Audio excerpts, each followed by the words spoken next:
You don't choose to be a Sabres fan. You're initiated, usually by a family member who hands you a jersey, a chicken wing, and a lifetime of emotional instability. And somewhere in your origin story is 1999. The year Dominik Hasek played like a demigod sent from the Czech Republic. The year Buffalo believed. The year the Sabres clawed their way to the Stanley Cup final against the Dallas Stars. And then, the no goal.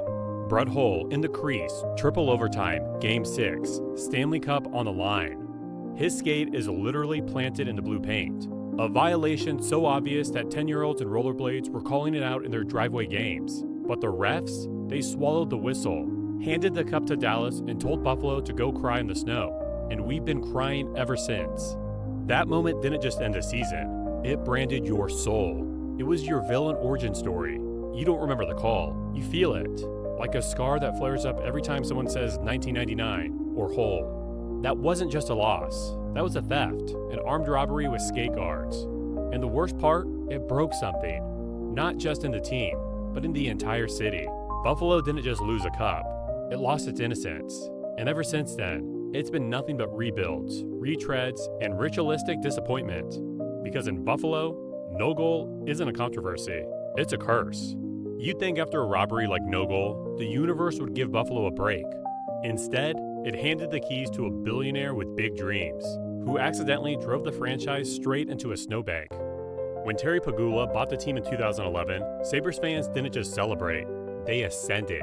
A billionaire hockey obsessive, a fan taking over your franchise. That's not just good news, that's a miracle.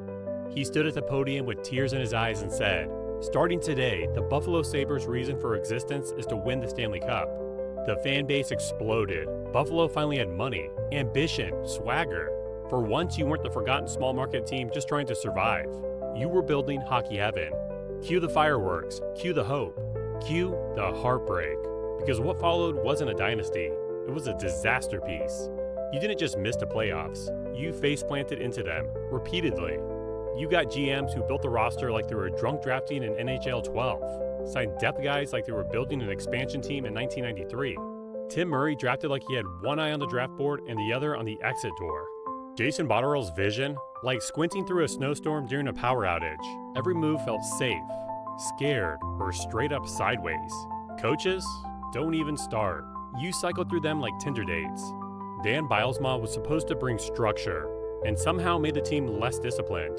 Ralph Kruger talked like a philosopher king, coached like a substitute gym teacher, and left the locker room one broken morale speech away from mutiny. Don Granato was supposed to be the culture reset, the calm after the storm.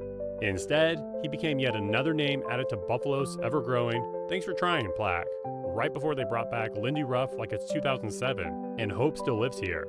In the Pegulas, they went from saviors to absentee landlords. At first, they threw money at the problem. Then they threw it at the bills. Now, it's like they check in on the Sabres the way most people check if they left a stove on. Hockey heaven? Nah, this is administrative hell, with a snowblower and a broken draft strategy. Every time you think the Sabres have bottomed out, boom, they dig deeper. And every time they promise it's different, they change the coach, reboot the culture, and restart a rebuild like it's their personality Spotify playlist on endless repeat. Because in Buffalo, the only thing more consistent than the snow is starting over. They had the money, they had the message, they had the master plan, and then they got the talent. That's when things really fell apart. Let's get one thing straight. The Sabres don't suck because they lack talent. They suck because they take beautiful, elite, once-in-a-generation talent and run it straight into a wood chipper. You had Pat LaFontaine first, a point machine with the hands of a god and the concussion history of a demolition derby driver. One of the most gifted players to ever wear the jersey, but Buffalo never gave him the supporting cast to turn brilliance into banners.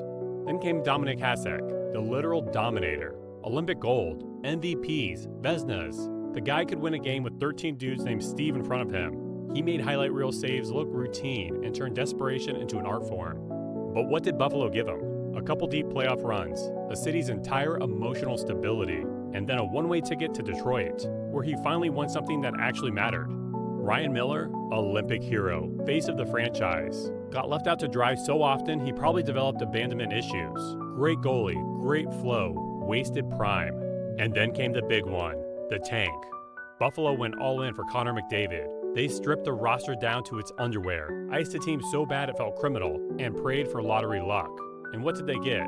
Jack Eichel, still a great player, elite talent, superstar ceiling, but with the personality of a disgruntled intern and a neck injury that tore the fan base in half. One side said, build around him. The other side said, get him out of here. And the Sabres, they did what they do best. Waited too long, got too little, and torched another star player's prime. Because this team doesn't just misuse talent, it mutates it. You come in a blue chip prospect. You leave as a cautionary tale. In Buffalo, potential doesn't bloom, it withers. They didn't just waste stars, they wasted years. And when the dust cleared, all that was left was a fan base stuck in hockey's longest-running blackout. Let's talk about the dry spell. And no, we're not talking about your dating life. We're talking about the longest active playoff drought in the NHL. The Buffalo Sabres haven't sniffed the postseason since 2011. That's over 13 years of empty Aprils, meaningless Marches, and draft lottery simulators becoming your most used app. Other teams rebuild. The Sabres hibernate. They've had more failed playoff pushes than head coaches. You know how most fan bases complain about losing in the first round? Buffalo fans would kill to lose in the first round. That would imply they actually got there. Since 2011, we've had 5 Olympic Games, the entire berth and playoff run of the Seattle Kraken, and 0 Sabres playoff games. Even the Arizona Coyotes made it. Seattle made it in year 2. Meanwhile, Buffalo's had teams that were supposed to be on the rise, only to rise just high enough to be mathematically eliminated with 2 weeks left in the season. Every October brings hope. Every February brings despair. Every March is just a countdown to watching former Sabres succeed elsewhere in the playoffs, while you're stuck debating whether or not to re-sign a third-line winger with grit. You don't even get to tank properly anymore. You're not bad enough for the number 1 pick, not good enough to sneak into a wild card. You live in the NHL's version of purgatory, not rebuilding, not competing, just floating around the standings like a lost puck in a snowstorm. The Sabres aren't chasing a cup. They're chasing competence. And 13 years later, it's still out of reach. You'd think 13 straight years of irrelevance would earn some sympathy, but Buffalo doesn't just lose. It loses quietly, while Toronto gets a standing ovation for choking slightly later. Being a Sabres fan is painful enough, but being one just 2 hours down the QEW from the NHL's loudest, most delusional hype machine, that's a special kind of torture. Every time you beat the Leafs, it's your personal Stanley Cup. Every time they beat you, nobody notices. It's just another segment on Sportsnet called Here's How Matthews Scored While Breathing. The Sabres could win 6-1, and the postgame still leads with, what's wrong with Toronto? Buffalo could go on a 10-game heater, and it wouldn't make national headlines. Meanwhile, Austin Matthews sneezes in practice, and it gets a panel discussion and 3 graphics packages. Let's be real, this isn't even a rivalry anymore. Rivalries require both teams to be relevant. This is more like a scrimmage. Toronto gets the media love, the big contracts, the HBO specials, and Buffalo gets a backhanded compliment and a Tuesday night loss. You're the little brother who keeps showing up to the street hockey game, gets pelted with tennis balls, and still asks, can I play again next week? Even when the Leafs implode, which they do regularly, they still get treated like royalty, while Buffalo quietly adds another ping pong ball to the lottery machine. It's not just that the Sabres are bad, it's that they're bad in the background, a punchline in someone else's drama, a supporting character in the Toronto Maple Leafs national obsession saga. And if you dare complain, a Leafs fan will just pat your head and say, at least your tickets are cheaper. Ignored by the league, mocked by your neighbors, out of the playoffs by Valentine's Day, and yet, you still believe. Because in Buffalo, pain isn't a side effect, it's a tradition. You swear you're done. Every year without fail, you say, I'm not falling for it again. But then it happens. A hot start, a highlight reel goal from Tage Thompson. Zach Benson puts up a couple of points. A media guy says, don't sleep on Buffalo this year. And suddenly, you're back in. You buy the jersey.